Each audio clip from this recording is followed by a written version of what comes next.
অনেকেই আমরা দেখি যে ডায়েটিং করেন এবং ডায়েটিং করতে গিয়ে রক্তের বিভিন্ন উপাদানগুলো কিন্তু কমে যায়। এর একটা কারণ হচ্ছে তারা আসলে ভুল ডায়েটিং করেন বা যে খাবারগুলো খান সেখানে দেখা যায় যে তাদের প্রয়োজনীয় পুষ্টি উপাদানগুলোর একটা ঘাটতি রয়ে যায়। খুব দ্রুত ওজন কমানোর জন্য তারা ক্যালোরি কার্টেল করতে গিয়ে প্রয়োজনীয় পুষ্টি উপাদানগুলোকে বাদ দিয়ে ফেলেন। এই জন্য ডায়েটিং করতে গেলে অবশ্যই আপনাদেরকে একজন দক্ষ পুষ্টিবিদের পরামর্শ নিতে হবে এবং মাঝে মাঝে রক্ত পরীক্ষা করে আপনাদেরকে দেখতে হবে যে আপনাদের রক্তের উপাদানগুলো কমে যাচ্ছে কিনা।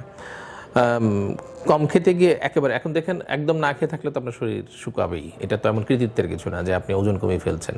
না খেয়ে থাকলে ওজন কমে যাবে, এটি স্বাভাবিক, কিন্তু এটা কিন্তু মূল কথা না। মূল কথা হচ্ছে যে আপনি আপনার শারীরিক সুস্থতা বজায় রেখে রক্তের সমস্ত উপাদানগুলোকে ঠিক রেখে শরীরের সমস্ত পুষ্টি উপাদানগুলোকে বজায় রেখে আপনি ওজন যদি কমাতে পারেন সেটি হচ্ছে আপনার কৃতিত্ব। ফলে ওজন কমাতে গিয়ে জীবনকে ঝুঁকিপূর্ণ করে ফেলা যাবে না।